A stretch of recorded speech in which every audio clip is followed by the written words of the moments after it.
1월 25일 월요일 실수와 용서. 독일의 한 작은 마을에서 있었던 일입니다. 어느 날 그다지 이름이 알려지지 않은 피아니스트 한 사람이 독주회를 한다고 광고글을 내었습니다. 선전 문구에는 그 당시에 거장이던 리스트의 제자라고 적어 넣었습니다. 한 번도 만난 적은 없으나 더 많은 청중을 동원하기 위해 거장의 이름을 올린 것입니다. 그런데 공교롭게도 연주회 전날 밤 바로 그 유명한 리스트가 그 마을을 방문한다는 소식이 지방신문에 보도되었고, 피아니스트는 망신을 당하기 전에 연주회를 포기하고 마을을 떠나기로 작정했습니다. 그러나 조금 후 그녀는 양심의 가책을 받기 시작해 다시는 그런 짓을 하지 않으리라 다짐하며 저녁에 리스트를 찾아가 자기의 잘못을 고백했습니다. 저는 고아로 자랐고 기회가 생겨 피아노를 배우게 되었습니다. 생활비를 벌기 위해 여러 마을을 돌며 연주를 하고 있습니다. 그런데 더 많은 돈을 벌려고 그만 당신의 제자라는 거짓 문구를 사용했습니다. 용서해 주십시오. 리스트는 상냥한 목소리로 이렇게 대답했습니다. 사람에게는 다 실수가 있는 법입니다.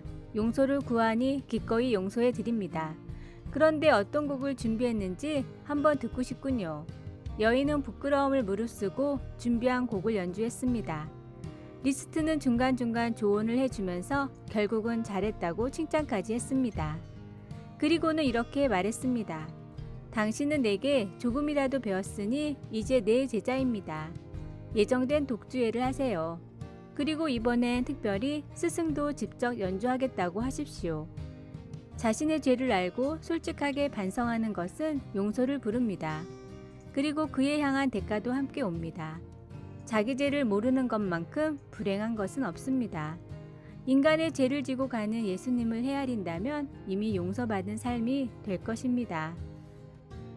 오늘의 말씀, 나는 인애를 원하고 제사를 원하지 아니하며 번제보다 하나님을 아는 것을 원하노라. 호세아 6장 6절. 오늘의 찬송 547장 나 같은 죄인까지도. 오늘의 만나, 살아오면서 저지른 모든 실수에도 항상 기꺼이 나를 용서하시고 다시 해볼 기회를 주시는 하나님에 대해서 생각해 봅시다.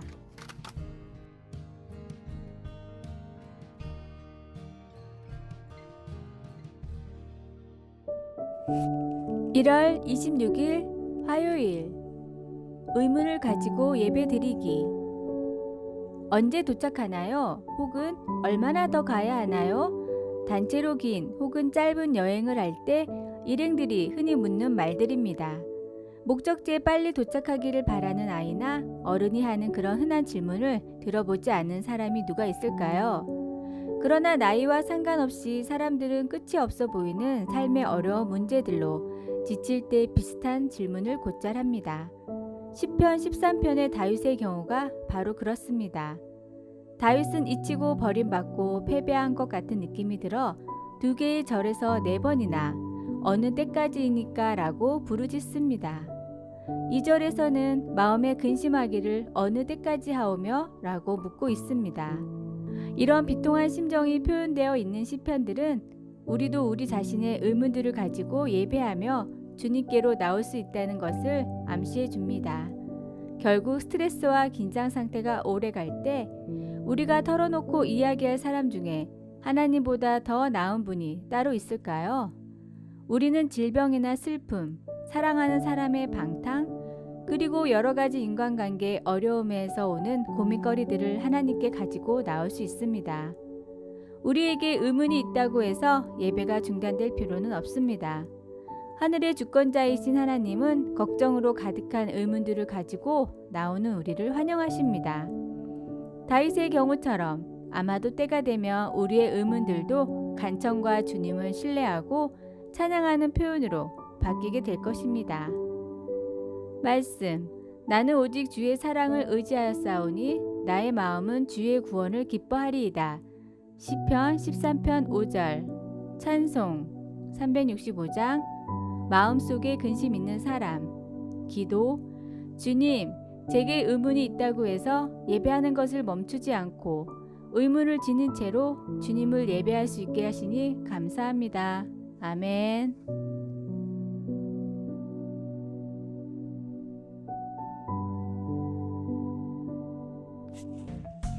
1월 27일 수요일 브로콜리.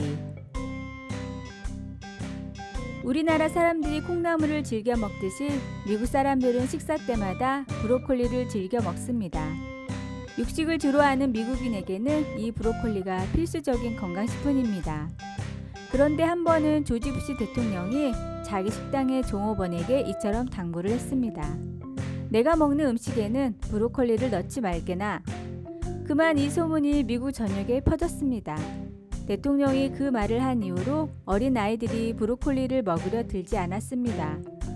대통령도 먹지 않는데 자신이 먹어야 될 이유가 없다는 것입니다. 그 바람에 브로콜리 소비량이 급격히 줄어들게 되었고 이를 재배하는 농장주들이 많은 타격을 받게 되었습니다. 농장주들은 모여서 서로 간의 대책을 논의했습니다. 그리고는 자기들만의 방식으로 문제를 풀어나갔습니다. 큰 화물 트럭에 치상품의 브로콜리를 가득 실어 백악관으로 보냈습니다. 그리고는 이러한 편지를 동봉했습니다. 각하, 이것은 당신을 대통령으로 뽑아준 미국 사람들 대부분이 즐겨 먹는 채소입니다. 단백질을 비롯해 우리 몸에 필요한 각종 영양분이 골고루 들어있어서 건강에 아주 좋다고 합니다. 그러하오니 지금까지 생각을 바꾸시고 이제부터는 브로콜리를 즐겨 드셔주시면 감사하겠습니다. 이 선물 사건은 매스컴을 통해 미국에 순식간에 퍼졌고 그 선전 효과는 엄청났습니다. 그리해서 오히려 그 이전보다도 브로콜리의 소비량은 더욱 급증하게 되었습니다. 어떤 문제가 있을 때 그것을 파괴적인 방법으로 해결하지 않고 여유 있게 전화위복이 되도록 풀어나가는 지혜는 참으로 멋있습니다. 부드럽게 진실되게 호소해서 해결되지 않는 것은 없을 것입니다. 자신을 극복하는 긍정적인 생각이 자신의 주위 상황과 현실을 보다 슬기롭게 헤쳐나가고 극복할 수 있는 현명한 방법임을 잊지 마십시오. 오늘의 말씀, 악에게 지지 말고 선으로 악을 이기라. 로마서 12장 21절. 오늘의 찬송 456장. 거친 세상에서 실패하거든. 오늘의 만나. 하나님은 순간순간에 일어나는 하나님의 섭리를 우리가 인정하고 감사할 때 우리의 불행을 행복으로 바꾸어 주십니다. 이 순간 바로 감사의 기도를 드립시다.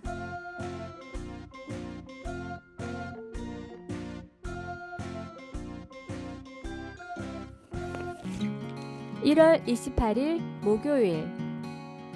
사랑의 아름다움. 멕시코 모자 춤으로도 알려져 있는 하라베 따파티오는 남녀 간의 사랑을 축하하는 춤입니다. 이 경쾌한 춤을 출 때 남자는 솜브레로라고 하는 챙이 넓은 멕시코 모자를 땅 위에 놓아둡니다. 춤이 끝나는 바로 그 순간 여자는 그 모자를 집은 후 남자와 여자가 모자 뒤에 숨어 키스하며 자신들의 사랑을 다짐합니다. 이 춤을 보면 결혼 생활에서 부부의 정절이 얼마나 중요한지 생각하게 됩니다. 잠언 5장은 부도덕한 행위에 따르는 값비싼 대가를 언급한 후 결혼 생활은 혼의 관계를 허용하지 않는다고 말하고 있습니다. 너는 내 우물에서 물을 마시며 내 샘에서 흐르는 물을 마시라. 열상이 무대에서 하랍의 춤을 추고 있어도 각 사람은 자기 파트너에게만 집중합니다. 우리는 깊고 한결같은 헌신으로 배우자를 대할 때 사랑의 기쁨을 누릴 수 있습니다. 우리의 사랑 또한 누군가 보고 있습니다. 춤추는 사람들은 파트너와 즐겁게 춤을 추면서도 누군가가 자기들을 바라보고 있다는 것을 알고 있습니다. 성경에도 이렇게 쓰여 있습니다. 대저 사람의 길은 여호와의 눈앞에 있나니 그가 그 사람의 모든 길을 평탄하게 하시느니라. 하나님은 우리의 결혼 생활을 지켜주시려고 우리를 언제나 살피고 계십니다.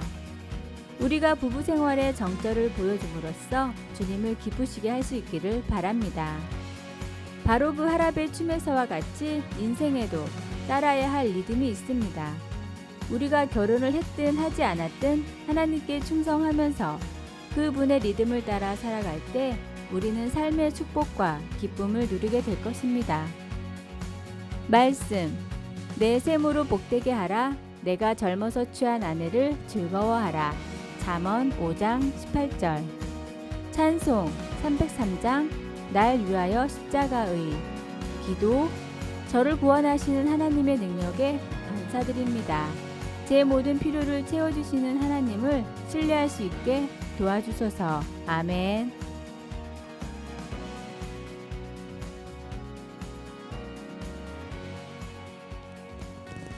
1월 29일 금요일. 일을 미루지 않는 법. 캐나다 칼튼 대학의 티모시 파이킬 교수는 사람들이 일을 미루는 이유에 대해서 오랫동안 연구를 한 뒤 일을 미루지 않게 도와주는 5가지 지침을 만들었습니다. 첫 번째, 시작의 문턱 낮추기. 새로운 일을 시작하는 것은 심리적 장벽이 매우 높기에 천천히 시작하는 것이 좋습니다. 두 번째, 미래를 상상하기. 미루지 않고 했을 때 일어나는 일을 상상할 때 불쾌한 기분을 극복할 확률은 매우 높습니다. 세 번째, 효율적으로 일을 미루기. 한 가지 일을 미루는 대신 더 중요한 다른 일을 골라 하는 습관입니다. 네 번째, 타이머 맞추기. 30분 타이머를 맞춰 일단 일을 시작하고 그 일이 끝나면 잠시 하고 싶은 일로 보상을 주는 방식입니다. 다섯 번째, 스스로 용서하기. 사람들은 일을 미루면서도 곧 후회를 하고 스스로를 미워합니다. 그러나 이런 감정은 다시 일을 시작하는 데에 아무런 도움을 주지 않습니다. 일을 미루는 사람은 어떤 분야에서도 성공을 할 수 없습니다. 미루기가 가장 심한 영역부터 하나씩 할 일을 세워 차분히 해 나가십시오. 오늘의 말씀. 예수께서 이르시되 나를 따라오라. 내가 너희로 사람을 낚는 어부가 되게 하리라 하시니 곧 그물을 버려두고 따르니라. 마가복음 1장 18절. 오늘의 찬송 191장 내가 매일 기쁘게. 오늘의 만나. 주님, 신앙의 성장을 위한 일을 무엇보다 미루지 않게 하소서. 가장 오래 미루었던 일부터 다시 마음을 잡고 시작합시다. 아래의 빨간색 구독 글자를 누르시어 더 많은 전도의 열매를 맺으시길 기도합니다.